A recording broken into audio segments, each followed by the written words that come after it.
Hello and welcome to Just Unjust, a podcast featuring stories of injustice from around the United States. This is episode 2 of our special multi-part series on the case of Tracy Zornes, a man convicted of the brutal double homicide of 2 of his friends in Minnesota with no hard evidence against him. We ended our last episode with the police finally arresting Tracy while he hunkered down in the woods, waiting for law enforcement to find the actual killers of his friends Megan Londo and John Cadotte. If you recall, after nearly 2 weeks of Tracy attempting to wait things out in the woods and with law enforcement closing in on him, he made a decision to walk on the road instead of through the forest in an attempt to cover distance faster than trudging through the snow-covered forest. At one point, he sat down to rest and wait for nightfall, and a law enforcement officer happened upon him, and Tracy was taken into custody alongside the road. Let's continue with Tracy's story. So, Tracy, let's pick back up. After they arrested you, where did they take you? They took me to Monoman, and they said, could we talk to you? I was like, sure. And we went with the BCA agent and the Detective Nelson from Clay County, from Moorhead Police Department. We went in a little room. He turned his recorder on, and he stuck it in his little folder, read me my rights, said we would like to talk to you about this incident in Moorhead where these 2 murders occurred. And I was like, well, I'd like to talk to you, but I think when we do it, I should have a lawyer present. And so they said, okay, well, we don't have a lawyer right now. And they said, well, let's do this first. And they said we need to take pictures. This is on March 4th. And like, okay, whatever. And they took all of my clothes, bagged it up, and then took like the full body pictures and stuff.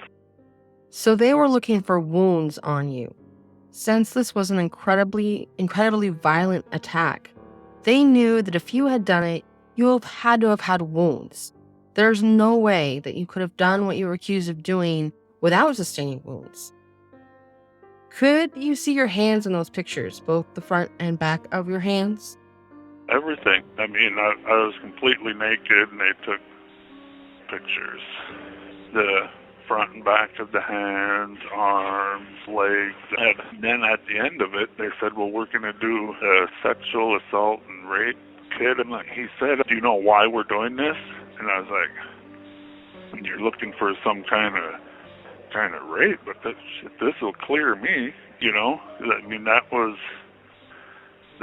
my only thought, well, somebody raped her before they killed her, and I know it wasn't me. When we got to court, Nelson, he wrote a report that day and said, oh, he just volunteered. We told him we were taking this sexual assault kit, and he just volunteered that this wasn't about a rape or something, and what was a total lie. Jakey, in order to support that, he says, oh, I don't know, I didn't hear anything, and which is complete BS. You couldn't help but hear it. So they did that, and then from there we went to Clay County Jail, and I think I was there overnight, and then they brought me to Becker County for the Becker County warrant. Sometime after I was in Becker County, a couple months later, they wanted to do my prints, like the whole hand, roll the hand on a tube and do the knife edge and all of these things. So didn't they take your fingerprints when they first arrested you a few months before? Well, I mean, there's a difference between just the basic fingerprints and I forget what the name of this one is, but you have like a shipping tube type thing, and you wrap your hand around it. So the parts that are missed on a regular fingerprint roll, you see them, and then you got the knife edge, like the outside of your hand.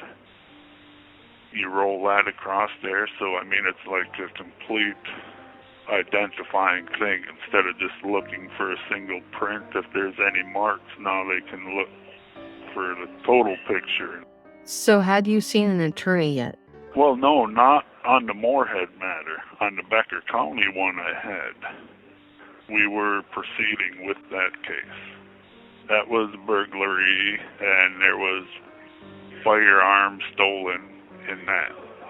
They were proceeding with that case because of the murders. There was a truck that was stolen and burned in that burglary. I don't think they had any desire to process the case, but they would use that to support the murder case.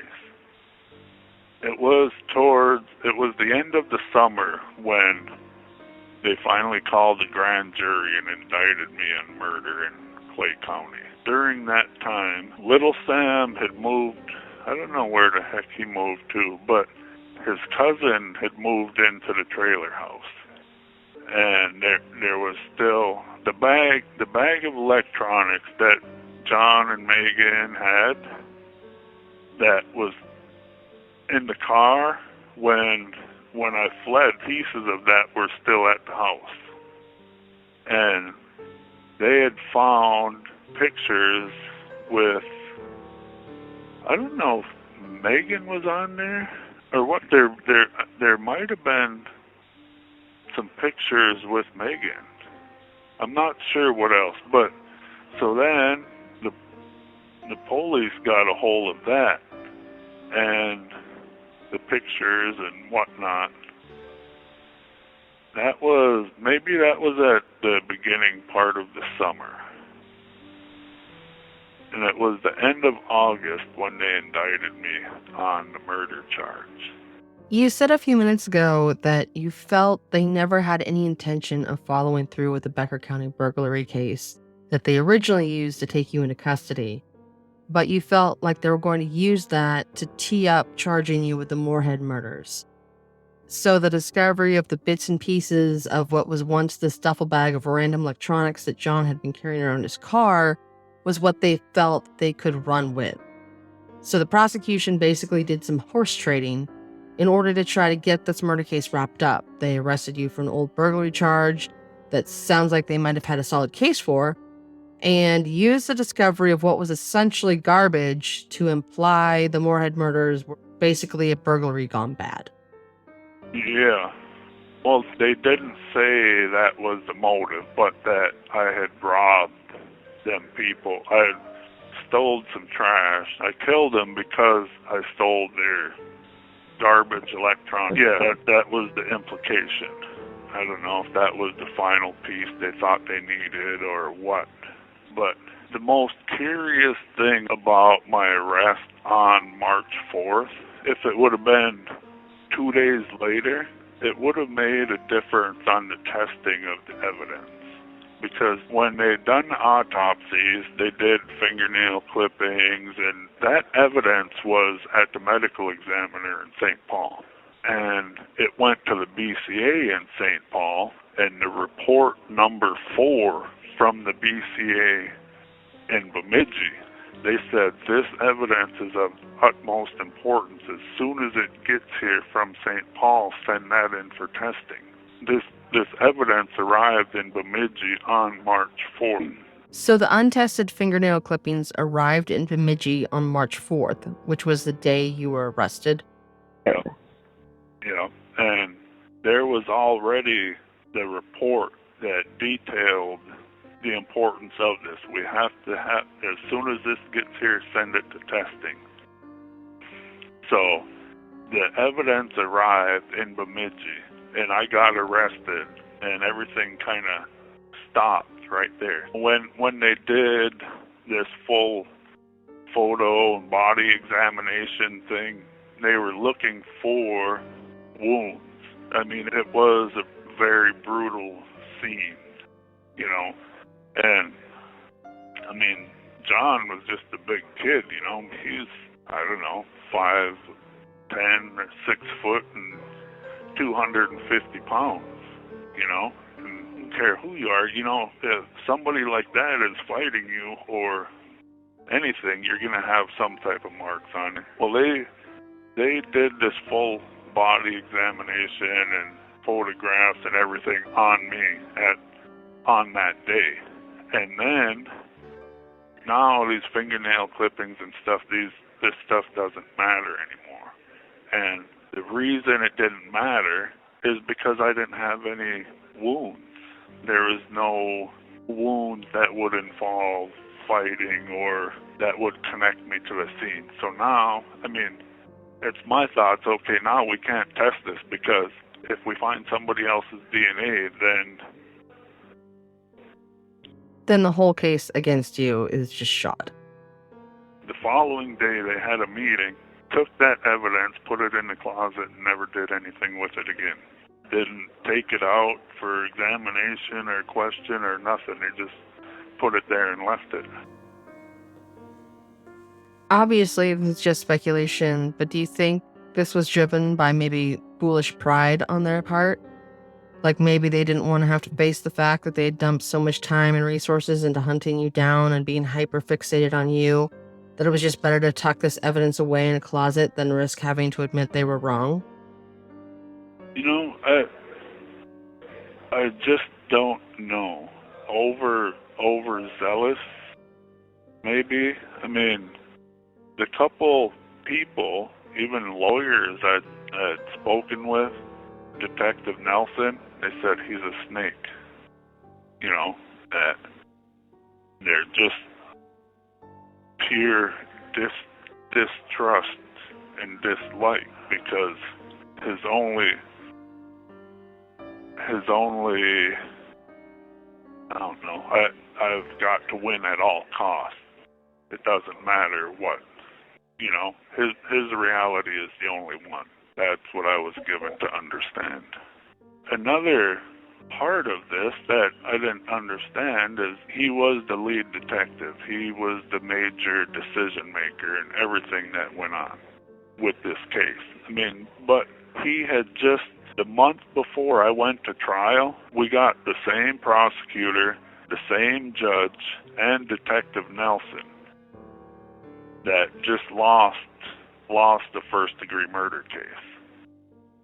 That makes mine paramount. I mean, they can't do it twice, so it doesn't matter what it takes to get there. That's what I understand now. But he had coaxed what he said was a confession on a cold case out of kind of a mentally challenged guy. He talked him in circles until the guy didn't know what was going on, you know. And then Nelson wrote a report, said, yes, he confessed to me that he did this. And they spent 2 years working on that case, prosecuting, and got found not guilty. I imagine that had to hurt a little bit. As soon as he had found my name or connected me to it, you know, I mean, my record goes back 40 years. So given that you had a long history of petty crimes, although no history of violent crimes against people, which is an important thing to note, you were the perfect scapegoat for Nelson's bruised ego from the case right before yours where he played dirty there and lost. Yeah. He interviewed Saul. You know, Cassie was the apartment owner, and Saul was her boyfriend. That was part of the problem that night before, was that they had been there always fighting, you know, and arguing and whatnot. So noise complaints was part of the problem with being at the apartment the night before. So once they had Saul, this was their original suspect, and it says it somewhere in the papers, but they talked to him throughout the day, and he had a warrant for failure to appear in court for some gross misdemeanor charge or other. They had talked to him throughout the day, and they got him over to the Minnesota side, and the 2 detectives went down there, interviewed him, and then, okay, so now Nelson is going to go down there and interview him because, you know, he's the big cheese. But he went down there, and now by this time he's got my name, so he doesn't want to know anything about this guy anymore. I mean, even, you know, they're like, okay, well, we were over there this morning, and your parents were real hesitant, and, well, yeah, I just asked them to lie and, you know, say I was there all night, and, you know, they were real hesitant about it. When they asked his girlfriend, Cassie, where was Saul, said, you ask him where he was, you know? And instead of, I mean, there's only one question you can ask, well, where were you?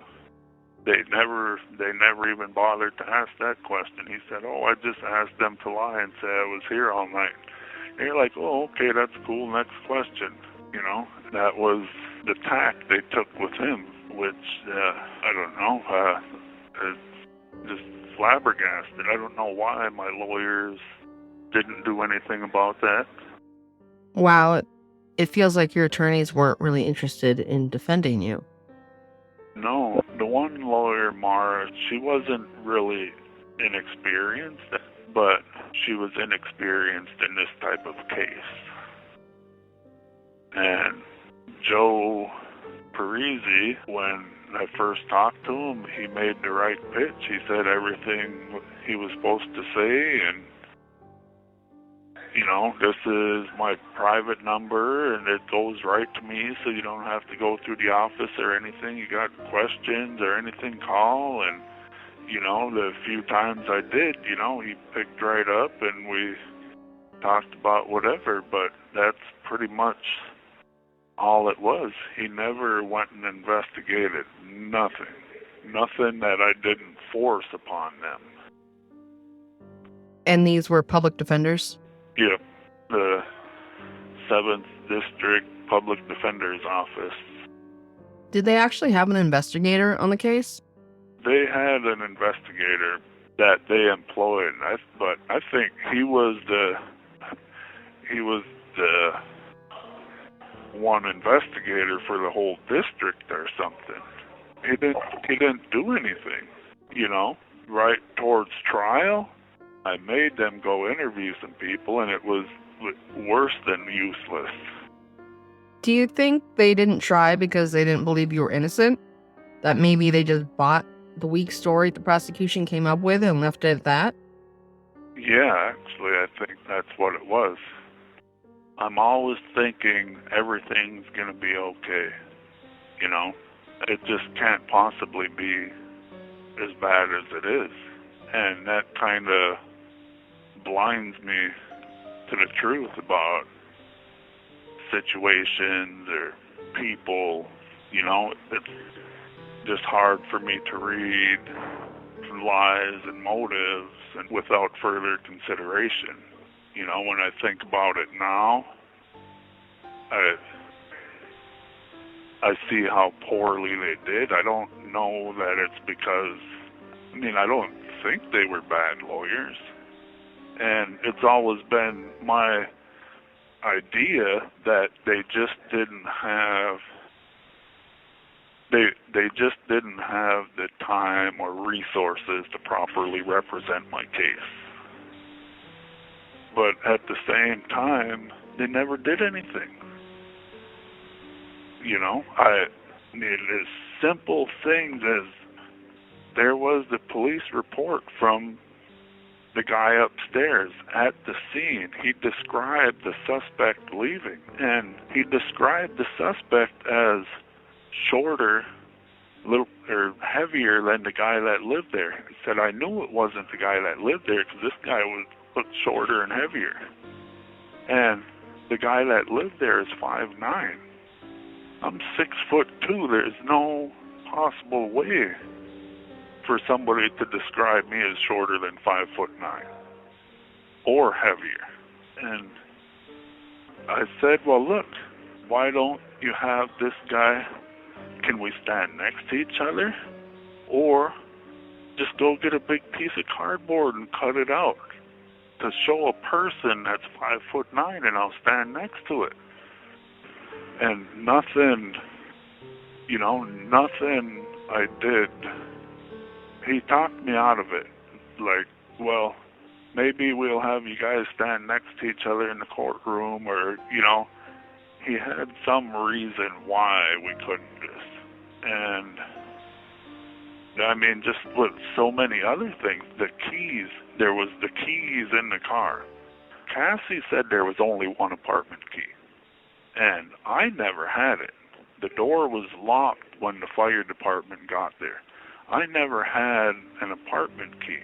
So when they found keys in the burnt car, now they're trying to imply that this is the apartment key. There was only one, and he had it. That was the implication. And I knew it was absolutely untrue. I made him go, went and got a locksmith. They said, due to the heat and the warping of the lock and the key, that couldn't force it into the lock. Why would they assume that this key would be Cassie's apartment key versus John's apartment key or Megan's apartment key? If you were driving John's car, it's very likely that John also would have a key to his apartment in the car too. Yeah, Cassie insisted there was only one apartment key, and the door was locked. The fire department had to kick in the door to the apartment. So, if they could say that this is the apartment key, then I'm the only one that could have locked that door. So, if they could imply, now it's a slam dunk because the door is locked, the people are inside dead, and I have the only key. That was their implication. And they got this report that the only reason they couldn't force the key in there was because of heat and warp and all of this. And I kind of had to fight with him about it. He went and got a locksmith, and he looked at it, and they're two totally different brands, That was the only expert that we had at my trial. And it was one of the situations where I was going to tell the judge, and that's the only reason he spent $40 or $80 or something to have that guy come in and testify for an hour of his time or whatever it was, So that locksmith testified that in his expert opinion, that key that was found in John's car that the prosecution claimed was the apartment key would not have worked in the apartment lock. No, they were totally different shapes and brands of key and lock. The only way you could have possibly made it fit was with a hammer. I know you said that Cassie insisted that there was only one set of keys, but that doesn't seem very likely if two people lived there, that there would only be one set of keys. But it does seem like a convenient thing to say if one of the two people who lived there was one of the original suspects, as you said earlier. Yeah. The medical examiner who testified at your trial testified that the pocket knife and the hammer found at your campsite could have been the murder weapons, despite the physical impossibility of this, but we'll get more into that later.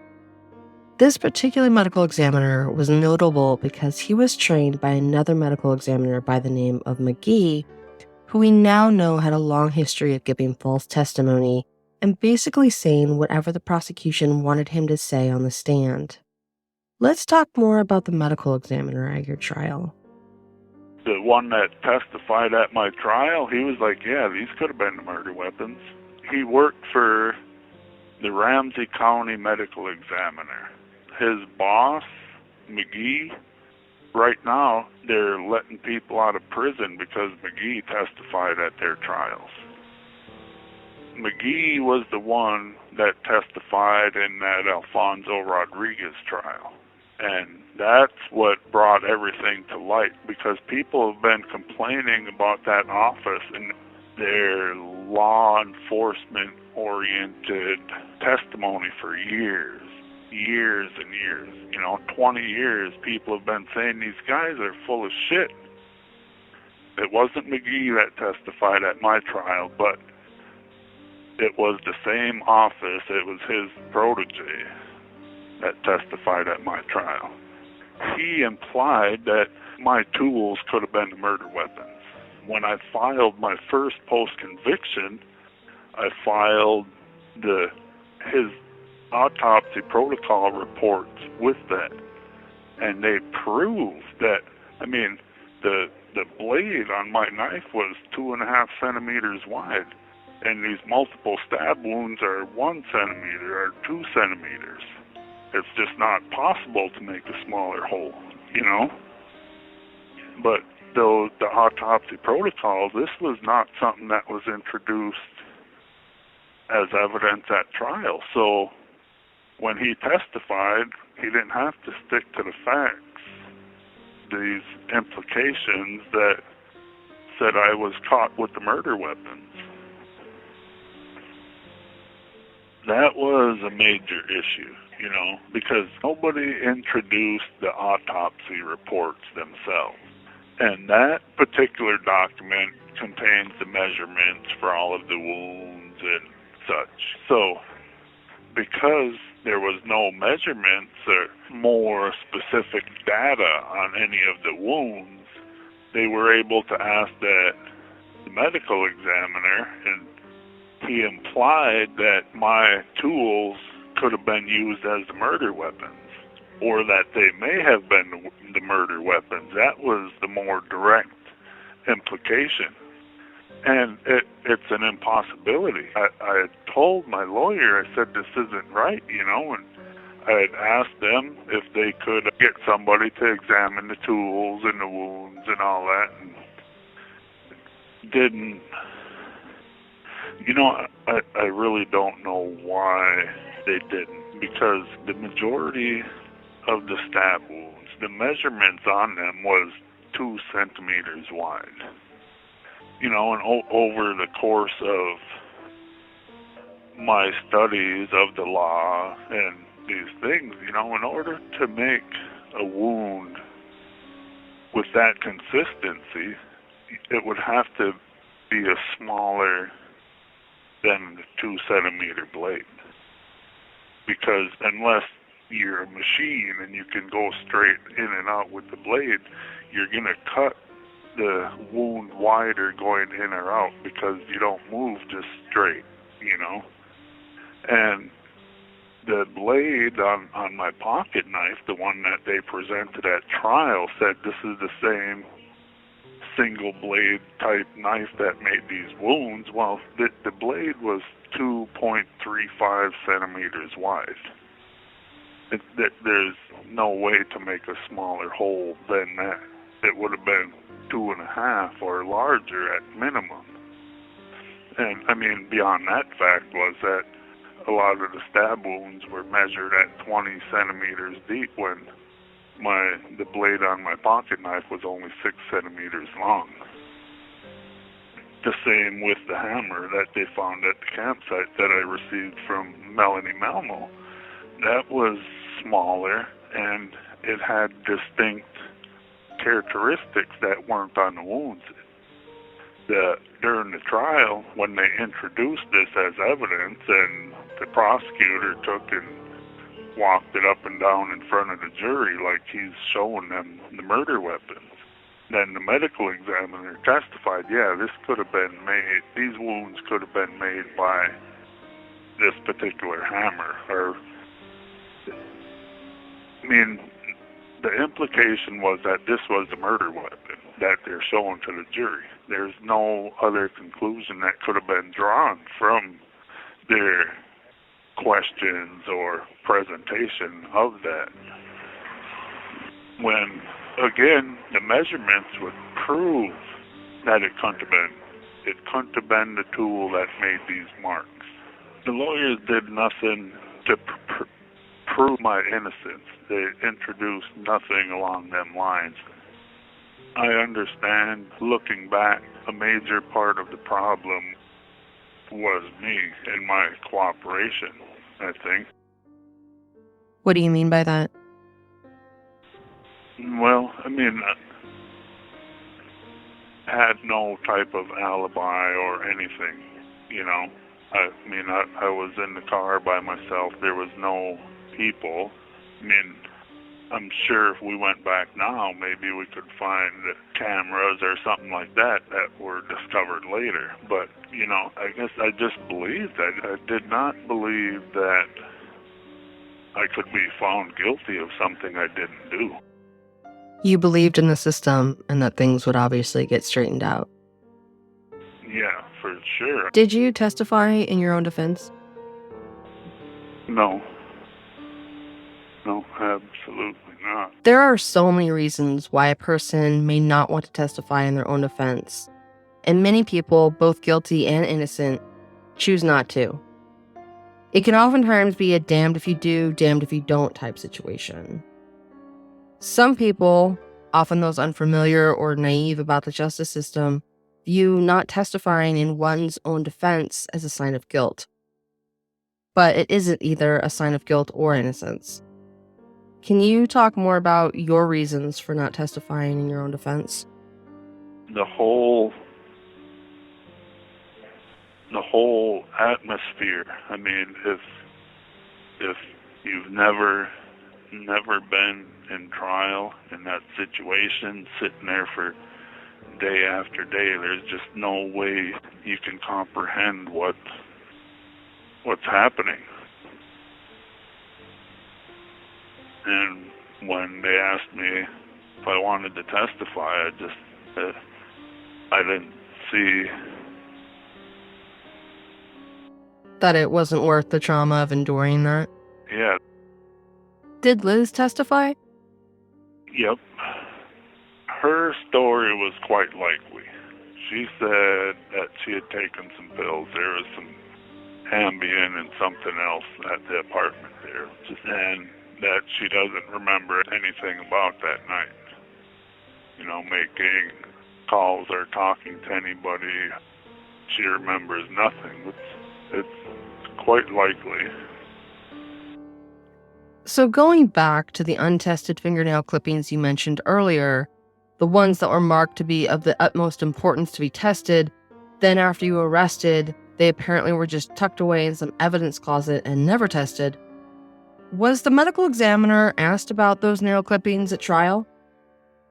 When he was asked about the fingernail clippings, now it's just, oh, that's just routine. They never told us not to do it, so we continue to do it, which was straight BS. It was deliberately done because there appeared to be evidence of something. We raised that point towards the end of the trial, and the prosecutor, during her closing argument, said, well, what would have been under the fingernails but carpet fibers and water? You know, she had an idea of what was there. But we didn't. We never seen this, or were never able to examine it. There was nothing presented to the defense. And the chain of evidence shows it was delivered and put in a closet. That just can't be true. You know, there's no way you can mark something in a report. This is the utmost importance. As soon as this item arrives, send it straight to the lab for DNA and testing. But then when it arrived at the lab the following day after I was arrested, and I didn't have marks or wounds consistent with being in an altercation, now they just put it in a closet and left it. So, oh, well, we didn't think we would get anything from that, which it's an awfully big change of heart overnight. Yeah, I can't help but think that the unspoken other half of that sentence is, we didn't think we'd get anything that we wanted to help prove our theory of the case from testing that, so we didn't bother with it. That was my thoughts exactly. We had spoken with their DNA expert, and, well, actually, we spoke with a couple of the different scientists or employees from the BC Bureau of Criminal Apprehension in Minnesota. And one of them said, Oh, well, I wasn't in on that part of the meeting, so I don't recall what happened. Another one explained to us, well, we didn't bother with that because we usually only do that with women, because when we have a mixture of multiple samples, if we tested the fingernail scrapings from a woman, then the male would show up. But because of the cross chromosomes, whatever, if we did the DNA from the fingernails of a male, then it would more likely overpower any other male DNA that was present. So we didn't think it would be helpful there. We didn't think we'd be able to detect anything. Were the nail clippings from both Megan and John? Just John. It sounds to me like they were just giving your defense team the runaround. If they didn't think collecting and testing the nail clippings would yield anything, or if that wasn't standard procedure to collect and test the male nail clippings, why did they collect the evidence in the first place? And why was it originally marked to be tested, and then immediately after you were arrested and you displayed no physical signs that were consistent with their circumstantial-based theory, they decided they didn't care about that evidence anymore? When they actually were faced with the possibility of proving if their theory was correct with actual hard evidence, suddenly they came up with some lame excuses as to why testing that evidence wasn't important. When one of our pretrial motions, because Detective Nelson, when we were in that interview room, he said when we were doing the sexual assault swabs, he turned and said, "Oh, this wasn't something sexual," or something along them lines. That was his statement, and that was deliberately false. He asked me a question when he shouldn't have been. He asked me about taking swabs and stuff after I told him I'd be happy to talk to you, but I want to have a lawyer present when we do it, you know. So one of the pretrial motions was to get rid of that statement because it was taken during illegal search and seizure. And the only way to get his statement or his lie thrown out was for suppression of the search. So we filed that motion, had the hearing, and the judge found that, yes, that the search was illegal, so they couldn't use my DNA. But we can't say if the statement happened during or prior to the search, so they can still use the statement. So he was able to get up there and say or imply that I was giving him knowledge of the crime or something that I shouldn't have had. You know, when his question to me at that point was, do you know why we're doing these sexual assault swabs? Oh my God. So Detective Nelson was allowed to keep his twisted statement and falsely imply to the jury that you had said something that you hadn't, imply that you had knowledge that you shouldn't have had, but your DNA was not allowed to be used. Wow. What a dog and pony show your trial was. But then during the trial, they have the DNA person up there. And they can't say that they collected my DNA or anything like that because the judge suppressed that because of the illegal search. So the prosecutor kept asking, well, whose DNA samples did you have? Said these 4 names, and did not say my name. I mean, I thought, you know, I'm trying to tell my lawyer what's going on here, you know, because they asked him a direct question, and they did not say me. I mean, I'm thinking they're lying already, you know, because they shouldn't ask them that question, or they said they had 4 known samples and said the names, but that there was multiple reports detailing my DNA and the sample that they took. So they just kept asking him questions. Well, whose DNA did you have? Well, we got unknown male, unknown male sample, and it was real funny how they did that. They applied that we have his DNA, we caught him, but we can't tell you that, some legal loophole prevent.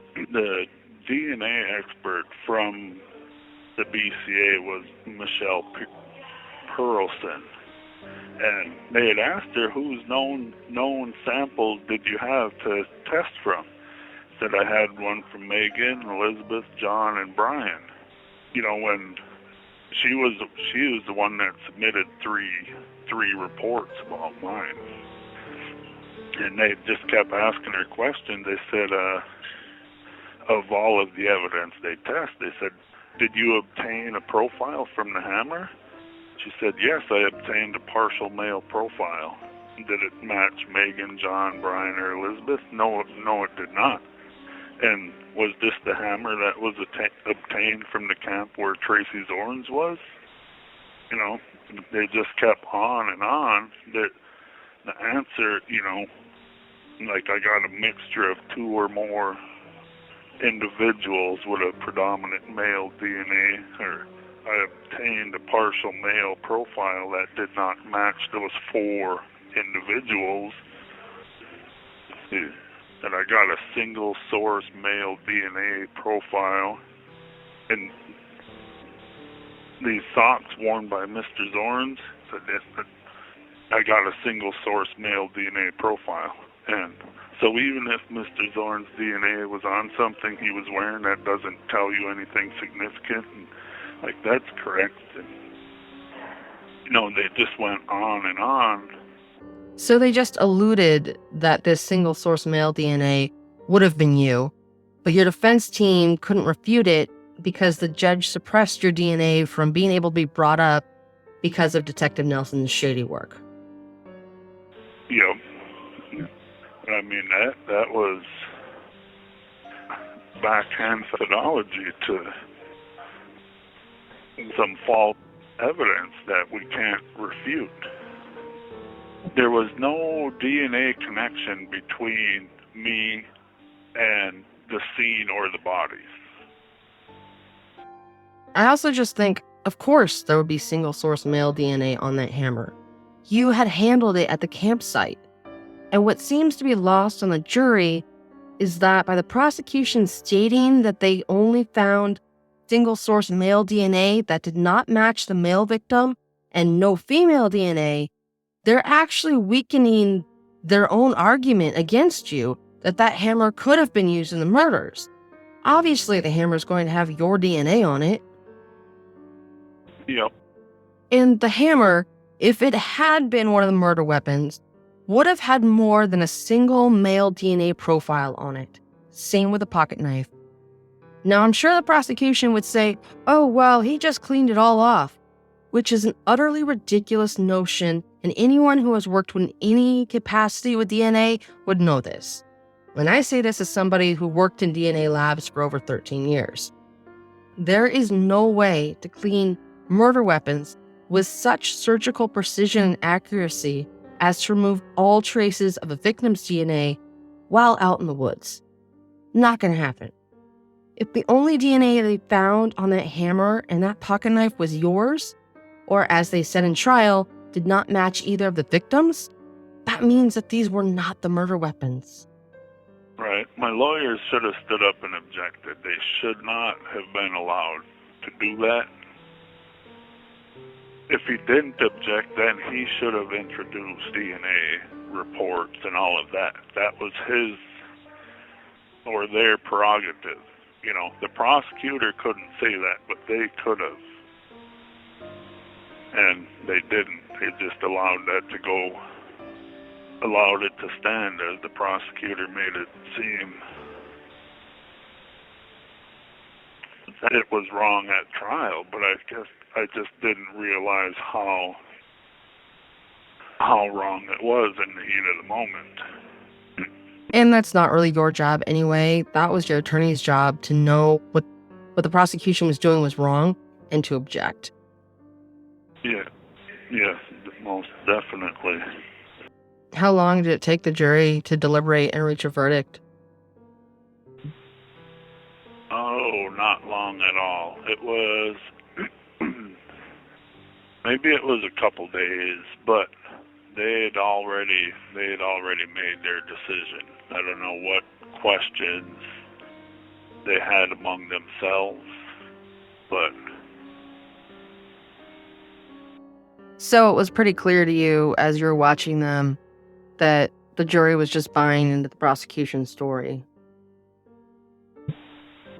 Yeah, I mean, at the end, they'd asked if I wanted to testify, and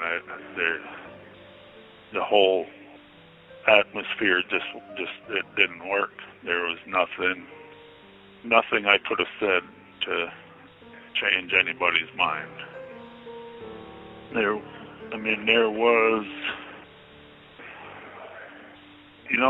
the picking the jury was a pretty difficult thing. I had some disagreements with my lawyer, and there was people, the day before trial started, there was a front page article, half the front page was devoted to this murder trial that's starting tomorrow, and all of the,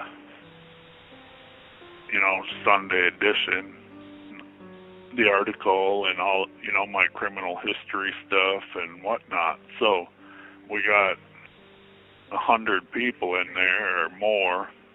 I mean, we went through about 100 people or something, I think, to pick the jury.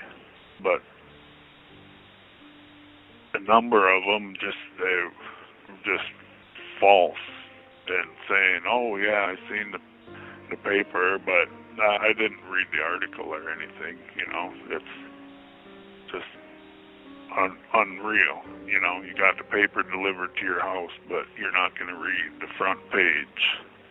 It's kind of unbelievable. But there's a number of people. There's one guy, I thought it wasn't too bad, but in the end, lawyers said no, and this guy, he's walking out of the courtroom, he looks over at the prosecutor, and he's like, "Good luck," like, go prosecutors kind of thing. Mm-hmm. Man, I would have never guessed from conversation or from the questioning. So it's pretty clear, given the publicity around your case, that many people in the community had already made up their minds about you and this case without ever looking at the evidence. And potential jurors even tried to hide this fact just to try to get on your jury, a term that is known in the legal world as a stealth juror, someone who's already made up their mind and just wants a chance at vigilante justice. And while you obviously saw one potential stealth juror get dismissed, we can only wonder how many more didn't get dismissed and in fact ended up as your jurors on your case. All things considered, it really feels like you never had and were never going to have a fair trial. It seems like a conclusion was made early on about you, and then they just forced pieces in to try to fill in all the blanks and ignored anything else that didn't fit with their narrative. I think it's very important to make the distinction that I was found guilty by a jury. I was never proven guilty. I think that's a major distinction because the courts want me to prove my innocence, and it's just impossible for me to prove my innocence when I was never proven guilty. I was found guilty because the prosecutor presented a better story. That is all the time we have for this episode on the case of Tracy Zornes. Join us next time as Tracy takes us through his multiple appeals and the extensive post-conviction investigation that uncovered new evidence that points to an alternate perpetrator. This is Just Unjust, and I am your host, Cassie Gordo.